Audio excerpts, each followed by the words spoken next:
अस्सलामु अलैकुम नाज़रीन, मैं इशफाक यूसुफ पढ़ आपकी खिदमत में हाजिर। नाज़रीन, इस वक्त हम मौजूद है जनूबी कश्मीर के ज़िले अनंतनाग के खनाबल इलाके में, और जहाँ पे हम मौजूद है ये फर्स्ट आर जो सेक्टर है, वहाँ पे जो प्रेस ब्रीफिंग दी गई है, जो कुलगाम में चंद रोज़ पहले इनकाउंटर हुआ था, उसी के हवाले से जो यहाँ पे प्रेस कॉन्फ्रेंस की गई है, जिसमें DIG south Kashmir, first R के CO और जो भी उन्हें यहाँ पे कहा है और जो प्रेस कॉन्फ्रेंस उन्होंने की है यहाँ पे, उसकी जो विजुअल है हम आप तक पहुँचाएँगे। अनंतनाग से मैं इशफाक यूसुफ। जैसा कि आपको मालूम है कि 6 जुलाई को ज़िला कुलगाम में 2 जगह पे जो है वो टेररिस्ट के ख़िलाफ़ कार्रवाई हुई। पहली जहाँ पे जो है वो एनकाउंटर स्टार्ट हुआ वो मोडरगाम का इलाका है, जो कि थाना कुलगाम में वाक़ा है। इस एनकाउंटर में 2 टेररिस्ट जो है जो हिज़्बुल मुजाहिदीन से ताल्लुक़ रखते थे, उनको न्यूट्रलाइज़ किया गया। और दूसरा जो एनकाउंटर है जो चीनी गांव में है, जो पुलिस स्टेशन यारीपुरा की हदूद में आता है, वहाँ पे स्टार्ट हुआ, जिसमें 4 दहशतगर्द जो है जो हिज़्बुल मुजाहिदीन से ताल्लुक़ रखते थे, उनको जो है वो न्यूट्रलाइज़ किया गया। जहाँ तक मोडरगाम के एनकाउंटर का सवाल है, वहाँ पे जो मिलिटेंट जो है जो टेररिस्ट मारे गए, उनका नाम जो है वो आदिल हुसैन वानी, जो कि A कैटेगरी का जो है वो टेररिस्ट था। ये रहने वाला जो था कुटपोरा शुपियन का था, और ये 2021 से जो है इसने टेररिस्ट रैंक जो है वो ज्वाइन किए थे। दूसरा इसका जो साथी था जो इस एनकाउंटर में मारा गया, उसका नाम जो है जो फैसल बशीर है, वो जो है वो वहीं शुपियन जो है कनीपुरा एक इलाका है, वहाँ का रहने वाला था, जो रिसेंटली जो पहले एक जो है OGW का काम करता था, उसके बाद इसी साल जो है कुछ महीने पहले जो है वो उसने टेररिस्ट रैंक जो है वो ज्वाइन की। और इन दोनों को जो है वो एक जॉइंट ऑपरेशन में 6 तारीख को जो स्टार्ट हुआ, जो कंक्लूड जो है वो 7 तारीख को हुआ, ये दोनों टेररिस्ट मारे गए। जहाँ तक इनका जो इन्वॉल्वमेंट है, जो आदिल, जो मैंने पहले आपको कहा कि एक कैटेगरी का जो है वो टेररिस्ट था, ये कुछ काफ़ी जो है वो केस FIR में पुलिस स्टेशंस में इन्वॉल्व था, जिसमें पुलिस स्टेशन शुपियाँ और पुलिस स्टेशन इमाम साहब शामिल है।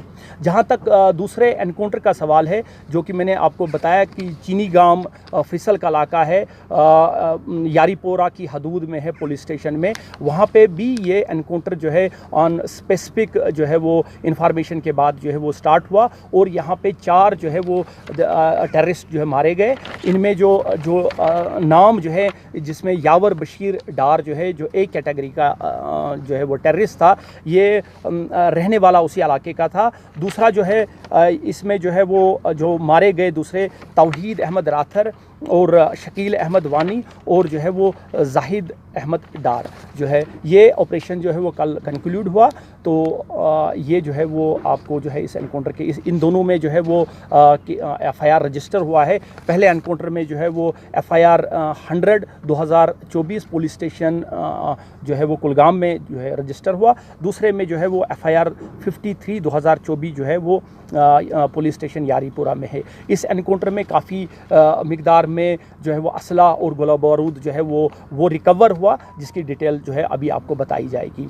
इसके अलावा जो है मैं आपको बताऊं कि इन दोनों जगहों पे जो है वो टेररिस्ट ने जो है वो हाइड आउट बनाई हुई थी। पहला जो घर था वो जो है वो यावर अली डार का घर था। तो वहाँ पे एक हाइड थी घर में, जहाँ पे जिस हाइड का जो है वो टेररिस्ट कई महीनों से उसका इस्तेमाल करते थे। इसी तरह से चीनी गांव भी एक जो है वो हाइड के तौर पर इस्तेमाल की गई थी। जो ये जो है चीनी गांव का जो इलाका है, उसमें एक मुश्ताक अहमद भट्ट है, अकबर अली का बेटा, उसने जो है वो एक मेसन का काम करता है, जिसने अपने घर में एक कंक्रीट और बड़ी सोफिस्टिकेटेड जो है वो हाइड बनाई हुई थी, जिसमें जो है इनको जो है वो पनाह, और कई महीनों से वो इसकी जो है वो इस हाइड का इस्तेमाल करते थे। अब मैं रिक्वेस्ट करूंगा कमांडर 1 सेक्टर से। तो जैसा DIG साहब ने कवर किया है दोनों ऑपरेशंस के बारे में, मैं आपको कमांडर 1 सेक्टर के तौर पे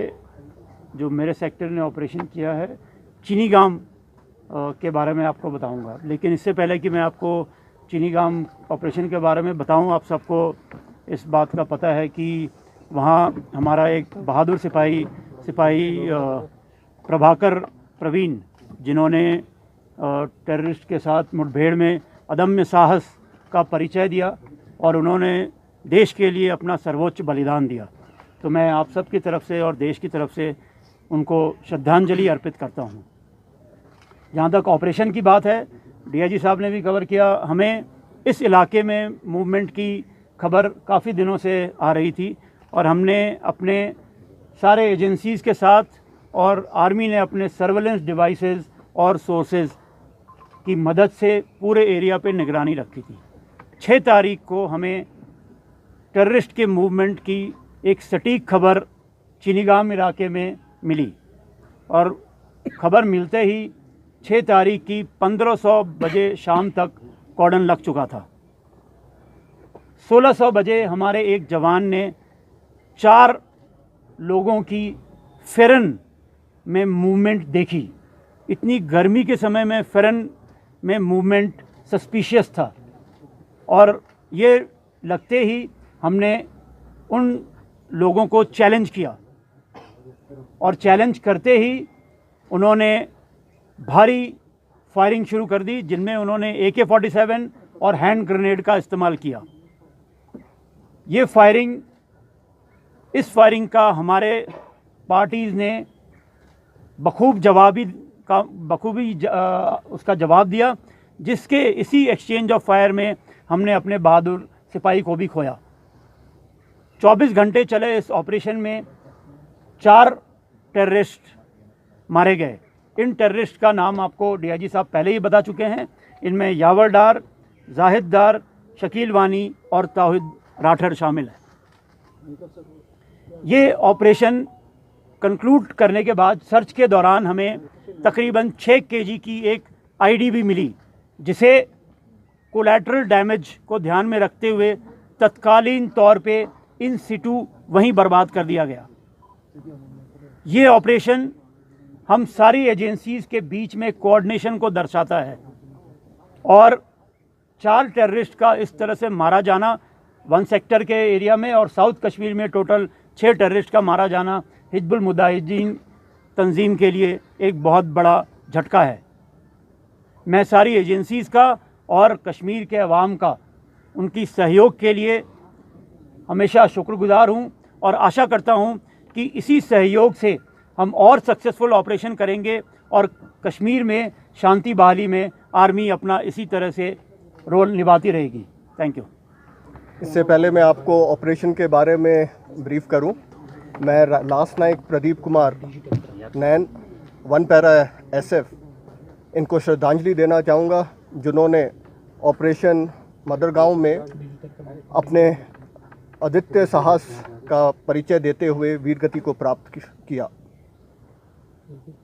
पिछले 2 महीने से भारतीय सेना और जम्मू एंड कश्मीर पुलिस साथ मिलकर HM का इस ग्रुप को ट्रैक कर रही थी, जो कि शोपियां और कुलगांव के बॉर्डर पे हरकत करता था। हमें एक बड़ी सफलता तब मिली जब 6 जुलाई की सुबह खबर आई कि ये टेररिस्ट ग्रुप मदरगांव गांव के अंदर एक घर में बैठे हैं।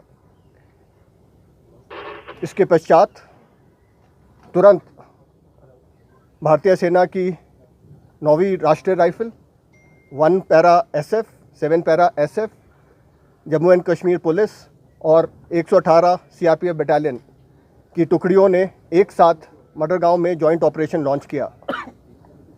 ये ऑपरेशन के दौरान हमारे ट्रूप्स ने बहुत ही तेज़ी और होशियारी से सरप्राइज़ हासिल करते हुए जो टारगेट हाउस था उसको घेरे में ले लिया और इसके बाद टेररिस्ट के पास भागने का कोई गुंजाइश नहीं बची।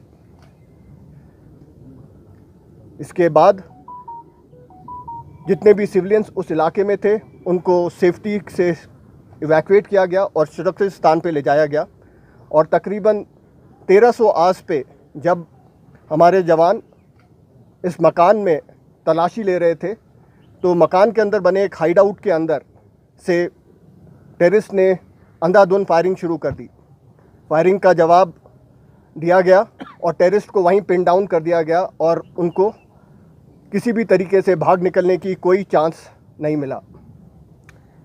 इसके बाद ये ऑपरेशन 24 घंटे से ऊपर चला और इसके अंदर हिजबुल मुजाहिदीन के 2 टेररिस्ट को मार गिराया, जिसमें आदिल हुसैन वानी जो कि एक टॉप एचएम के कमांडर हैं वो थे और ये काफ़ी समय से सक्रिय थे, जैसा आपको डीआईजी साहब ने बताया। इन्होंने कई सारी आतंकी घटनाओं को भी अंजाम दिया हुआ था। ये ऑपरेशन जो इन दोनों टेररिस्ट से और जो हाइड में हमें भारी मात्रा में सामान मिला, असला बारूद, ये एक हिजबुल मुजाहिदीन के लिए बहुत बड़ा झटका है। जैसा कमांडर 1 सेक्टर ने भी बताया कि 2 ऑपरेशन में 6 हिजबुल मुजाहिदीन के टेररिस्ट मारे जाना, ये एक उनके लिए और ख़ासकर उनकी ऊपर की लीडरशिप ख़त्म होना, ये एक बहुत बड़ा झटका है, जिससे मेरे को लगता नहीं है कि हिजबुल मुजाहिदीन ग्रुप काफ़ी समय तक इससे उभर पाएगा। लेकिन इस ऑपरेशन का श्रेय मैं कश्मीर की जनता और ख़ासकर कुलगांव की जनता को देना चाहूँगा, जिन्होंने ना सिर्फ हमें इसकी इन टेररिस्ट के वहाँ होने की इतला दी, बल्कि पूरे जितने समय ये ऑपरेशन चला उसमें अपना पूरा सहयोग और योगदान प्रदान किया। ये ऑपरेशन कश्मीर में जितनी भी सिक्योरिटी फोर्सेस हैं उनकी सिनर्जी का एक प्रतीक है और कश्मीर में शांति बहाल करने के लिए भारतीय सेना का प्रतिबंध होने को भी दर्शाता है। मैं आश्वासन देता हूं कि भारतीय सेना अपने जम्मू एंड कश्मीर पुलिस के साथ में, आवाम के साथ में मिलके आगे भी इसी तरीके से टेररिज्म को जड़ से उखाड़ने के लिए कार्य करती रहेगी और इसी के लिए हम प्रतिबद्ध हैं।